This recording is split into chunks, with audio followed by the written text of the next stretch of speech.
Amin. Ya Rabbal.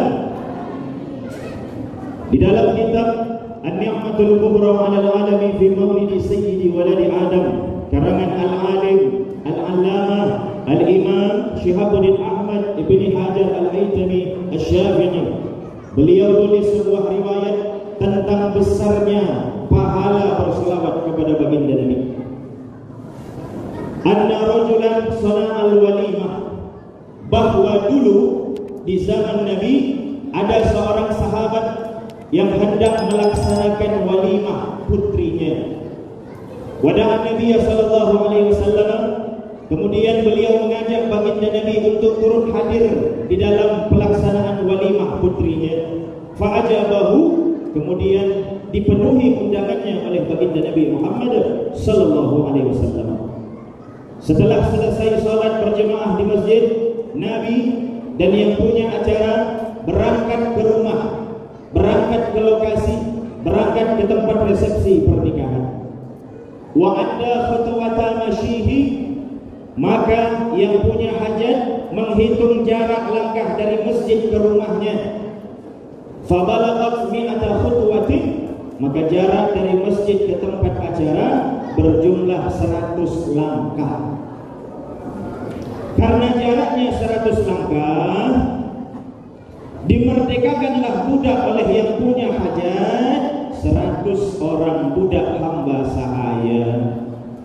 Disaksikan oleh sahabat-sahabat baginda Nabi, qadnala hadzal rajul, alangkah mulianya ini manusia memerdekakan 100 orang hamba. Betapa besarnya fadilah keutamaannya kepada Allah. Didengar oleh baginda Nabi, senyumlah baginda Nabi sambil ngomong, wahai sahabat-sahabat sekalian, inna salata alayya, sesungguhnya berselawat kepadaku, afdalu, lebih mulia, lebih tinggi, lebih agung, min istirqa, daripada memerdekakan budak yang 100 tadi. Masya Allah. Bapak Ibu hadirin hadirat rahimakumullah, riwayat ini perlu kita uraikan dulu. Bapak Ibu tahu tak budak?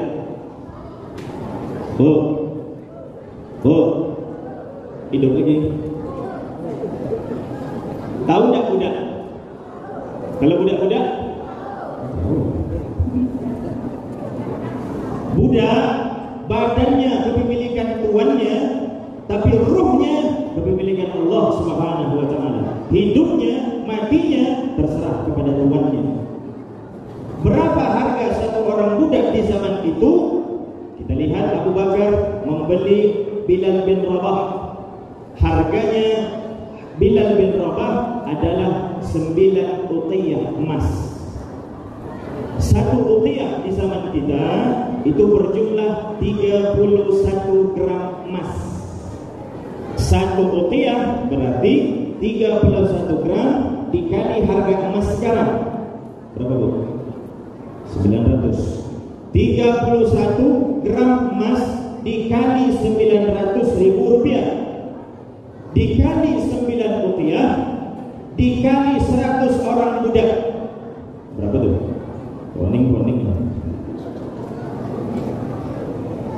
Saya totalkan 100 orang budak itu harganya 25 M. Berapa? 25 M. Kata Nabi, satu kali kita sholawat kepada baginda Nabi lebih bagus daripada memerdekakan 100 orang budak. Sama artinya, satu kali kita sholawat kepada baginda Nabi seolah kita sedekah di jalan Allah sebesar 25 miliar. Amin. Amin.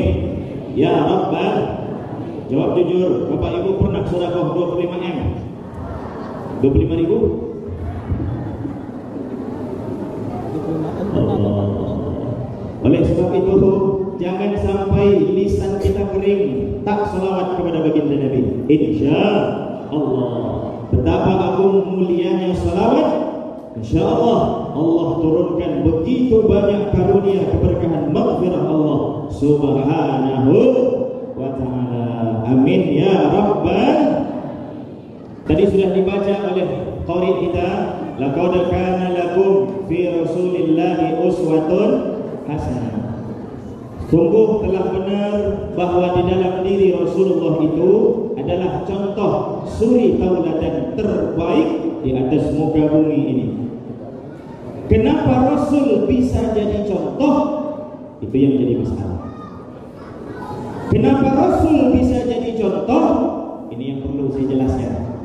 Karena Rasul itu basyarun, manusia, la kal basyar, tapi bukan seperti manusia biasa. Rasul manusia memang, tapi bukan manusia biasa. Basyarun la kal basyar, manusia tapi bibit dan bobotnya beda. Apa contohnya? Satu, dijelaskan dalam riwayat, wa idza sallama alaihi ahadun aw safahu wajada fi kaffihi raihatal firdaus ila thalathati ayyami wa layaliha.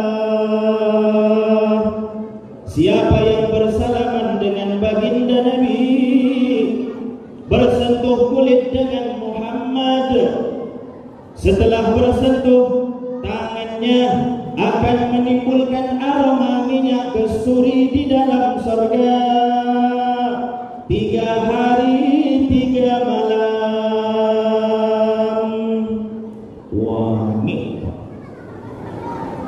Kalau Rasul sedang berkeringat, tidak ada sahabat yang minggat, semuanya merapat harum. Allah.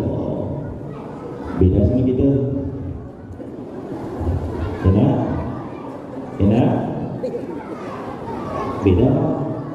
Jangankan ada nafas saja bawa pakai. Betul. Betul. Makanya ibu-ibu disunahkan berhias. Apalagi menyambut suami pulang. Bedandan dikit.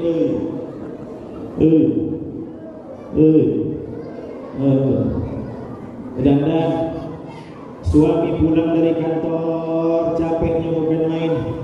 Belum lagi ditekan sama atasan, diomeli sama kepala, disampai di tengah jalan bocor gelapaan, rantai kereta putus, berangkat ke kantor rambut lurus, pulang lama jam seperti.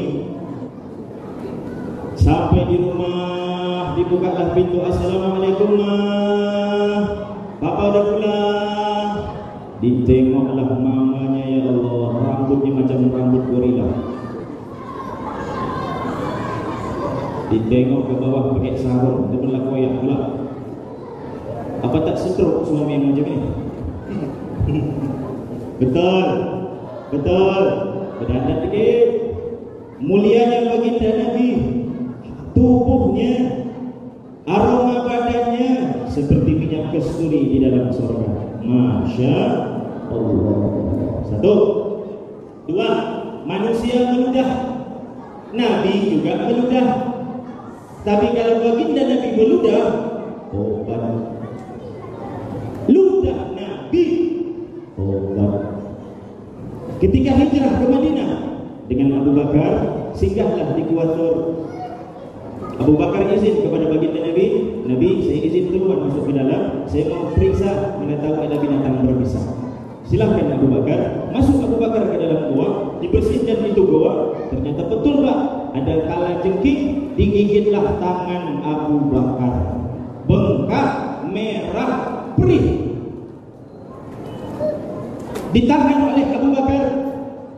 Ya Rasul, di bawah sudah bersih, silahkan Tuan turun ke bawah. Turunlah di bawah, duduk berdampingan dengan Abu Bakar. Begitu bengkak, sakit dan perihnya ini tangan sengatan kalajengking, akhirnya ketahuan juga dengan baginda Nabi. Ditanya sama baginda Nabi, Abu Bakar, sedih tinggalkan Mekah? Enggak ya Rasulullah. Takut kita dikejar kafir Quraisy? Enggak ya Rasulullah. Atau khawatir kita nggak sampai ke Madinah? Bukan ya Rasulullah. Lantas kenapa badannya menggigil? Di tangan kena kalajengking ya Rasulullah. Kenapa nggak bilang? Sini, diambil tangannya oleh Rasulullah, dibacain Bismillah, Bismillahirrahmanirrahim. Kemudian diludahkan oleh baginda Nabi. Sakit, bengkak, perih, hilang seketika. Ludah Nabi obat. Ludah Nabi obat. Ludah kita racun. Tapi kalau ibu-ibu mau praktek nanti habis ceramah silakan. Sampai di rumah suaminya ngadu, "Bu, mantunya agak sakit dikit tuh." Duduk, Pak. Bapak dengar nggak tadi ceramah Ustaz Arif? Apa tuh, Bu? Ada obat yang spesial daripada Rasulullah. Apa gila, Bu? Pegang buka matanya tuh, bacain bismillah 3 kali. Bismillahirrahmanirrahim. Bismillahirrahmanirrahim. Bismillahirrahmanirrahim. Tarik agak panjang dikit. Insya Allah ibu kena terpelek. Betul, betul. Ludah Nabi obat, ludah kita racun. Betul. 2. Yang ketiga, tidak ada benda yang dilewati oleh baginda Nabi Muhammad sallallahu alaihi wasallam kecuali setiap benda makhluk yang dilewati oleh baginda Nabi mengucapkan salam kepada baginda Nabi Muhammad sallallahu alaihi wasallam.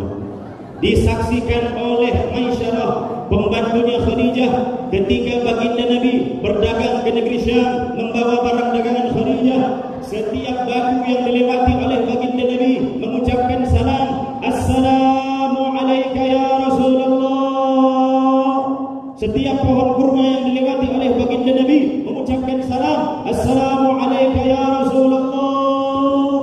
Setiap binatang yang dilewati oleh baginda Nabi mengucapkan salam, "Assalamu alayka ya Rasulullah." Tidak ada satu pun makhluk bahkan benda yang dilewati oleh baginda Nabi kecuali mengucapkan salam kepada Rasulullah sallallahu alaihi wasallam. Kalau kita coba habis salat subuh dari Masjid Ar-Rahman pulang ke rumah ada pohon beringin lewat di bawah, pohon beringinnya ucap salam, "Assalamualaikum Bu." Apa yang terjadi? Sampai rumah tak pakai secara. Betul, betul. Bapak Ibu hadirin rahimakumullah. 3, 4. Nabi itu manusia makan, ya, tapi makannya Nabi dikit-dikit. Beda sama kita, dikit-dikit makan. Nabi makannya dikit-dikit. Kalau kita dikit-dikit makan. Nabi tidur tapi sedikit. Kalau kita dikit-dikit tidur. Apalagi kalau hari Jumat khotib sudah naik mimbar, banyak yang jadi ahli zikir. Betul? Coba ngomong ahli dah. Banyak yang jadi ahli zikir, tunduk kepala, sab 1, sab 2, sab 3, sab 4, banyak jadi ahli zikir. Disangka sudah sampai kepada ma'rifatullah, tapi ternyata menetes air. Betul, betul. Nabi tidur tapi sedikit. Kalau kita tidur dikit-dikit tidur. 4, insyaallah.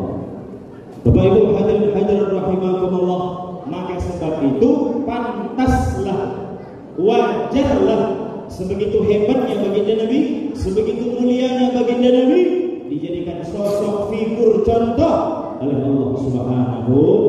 Siapa yang mengikuti contoh suri tauladan terbaik baginda Nabi Muhammad sallallahu alaihi wasallam, insyaallah dibukakan jalan selebar-lebarnya oleh Allah menuju rahmatnya Allah. Amin ya rabbal. Bapak Ibu hadirin rahimakumullah. Kenapa Rasul jadi contoh? Karena Rasul orang mulia, hebat. Selanjutnya, apa yang mau kita contoh?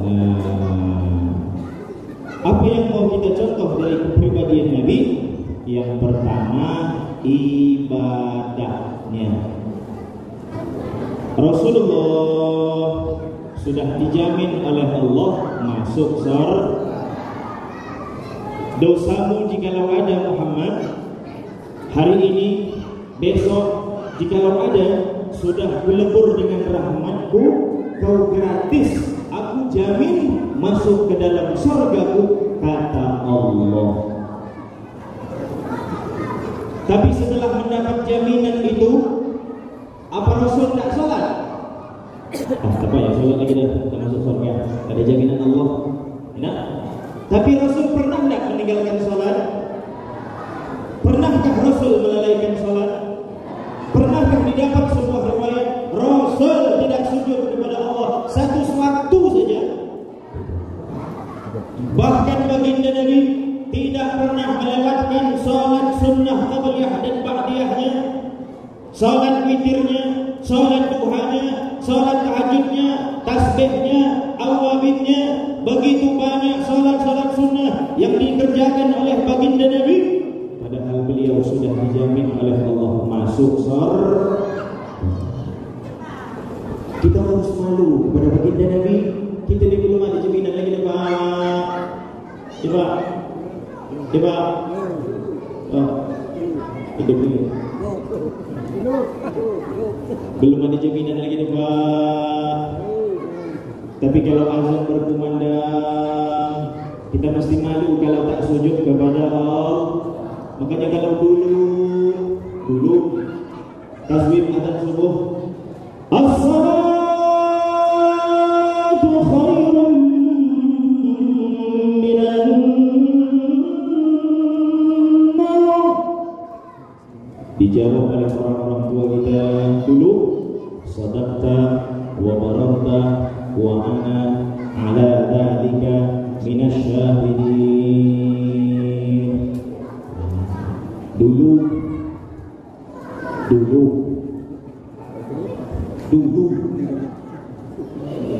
Ibu, dulu. Tapi kalau kini tasbih subuh, as-salatu khairun minan naum. Bagaimana jawabnya zaman sekarang?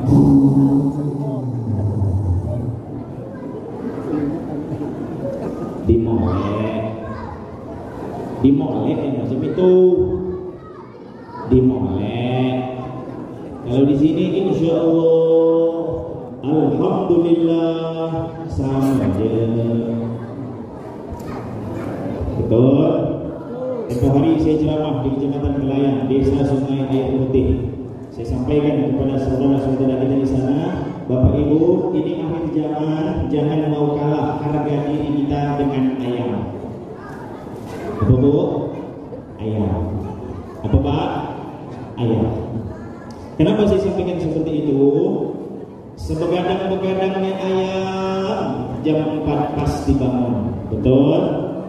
Betul? Apa tanda kalau ayam bangun? Betul? Ada yang tak percaya ayam berkokok jam 4? Nanti habis ceramah, ambil seekor, masukkan kamar. Insya Allah pasti bangun. Betul? Betul? Yang mau saya sampaikan, di dalam kitab Tijanut Daruri dijelaskan, kata Nabi Sulaiman, seandainya itu ayam berkokok dengan bahasa Arab, kokok ayam kan bahasa hewan. Kata Nabi Sulaiman mukjizatnya mengerti bahasa hewan. Kata Nabi Sulaiman, seandainya ayam berkokok pakai bahasa Arab, yang kokok ayam itu diartikan, diterjemahkan ke bahasa Arab, artinya begini, Pak.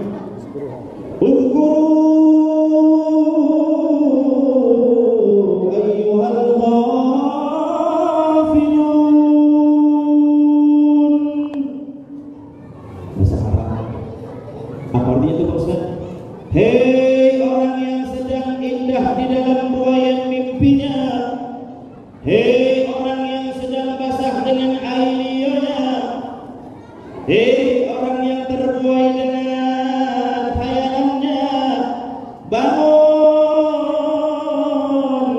malaikat sedang turun.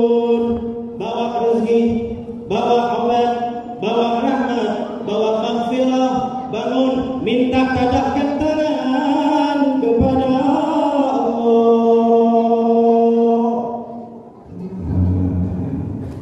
Betul. Ayam. Coba. Ayam. Ayam.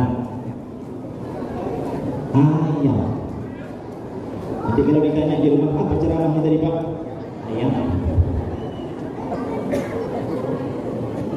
Betul. Masya Allah, hebat itu.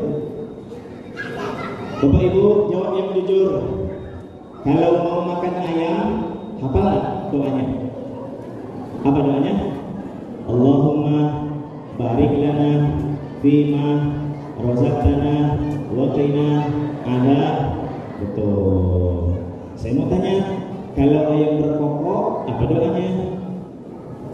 Makan tak bunyi. Kalau masalah makan cepat. Betul.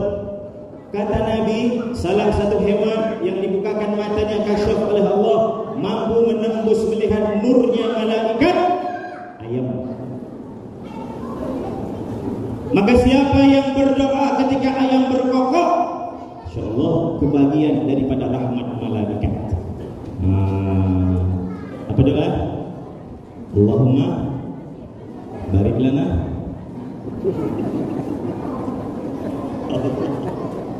Ikutin semuanya. Bismillahirrahmanirrahim. Yang kompak, yang kencang. Bismillahirrahmanirrahim. Allahumma inni as'aluka min fadlika. Ayam kalau sudah meninggal namanya tetap harum. Manusia kalau sudah meninggal namanya tetap harum. Itu pertanda orangnya insya Allah husnul khatimah. Betul? Betul? Kita semua penduduk di atas muka bumi ini yang 7, sekian miliar, semuanya bakal mati. Betul? Betul? Kullu nafsin dha'iqatul.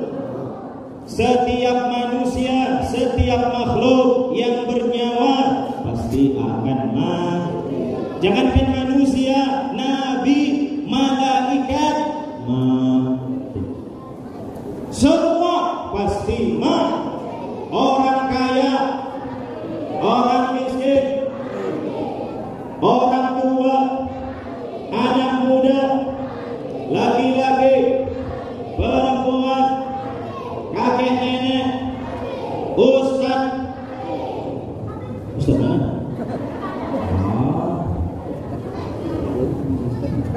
Bapak Ibu hadirin hadirat rahimakumullah. Besok kalau kita meninggal, setelah dimandikan, dikafankan, disolatkan, ditaruh di atas keranda.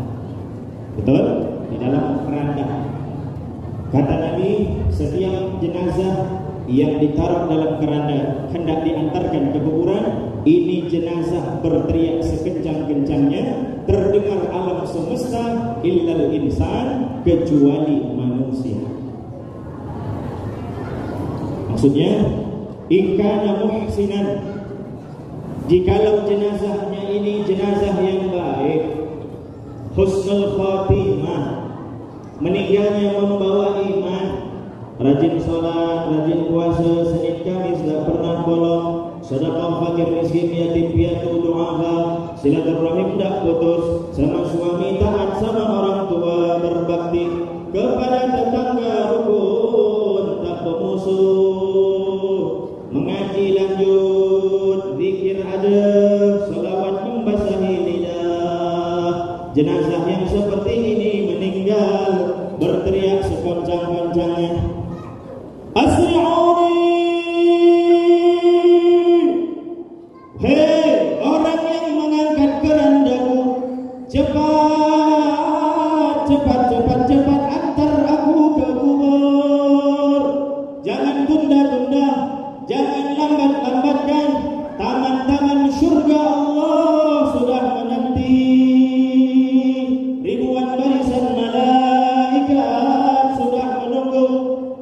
Masya Allah. Amin. Amin. Ya Rabbal. Wa ikana musian.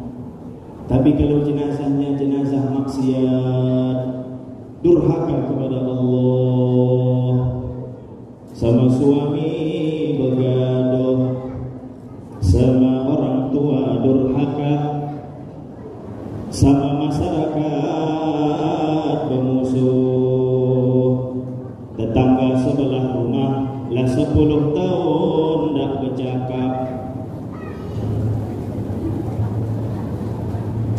diajak rajin sholat jemaah tak mau, diajak kenduri baca yasin tak mau, diajak majelis taklim sogan, sekali datang majelis taklim bawa sendal kawan. Hak orang diambil terus, sawit orang, sawit awak, gota orang, gota awak, bini orang, bini awak, meninggal berpisah ruh dengan jasad. Berteriak sekencang-kencangnya, terdengar alam semesta kecuali manusia. Jangan antar saya ke kubur, antar tempat lainlah, karena ribuan belatung sudah menunggu, ribuan cacing sudah menanti, ribuan lipan siap menggigit, ribuan ular siap melilit.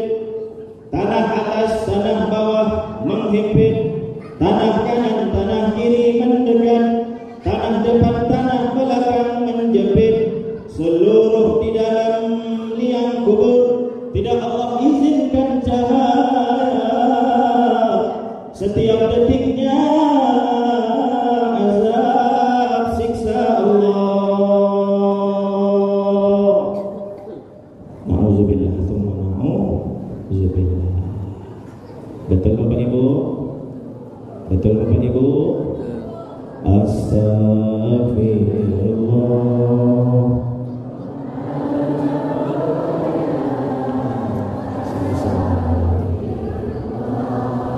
Minal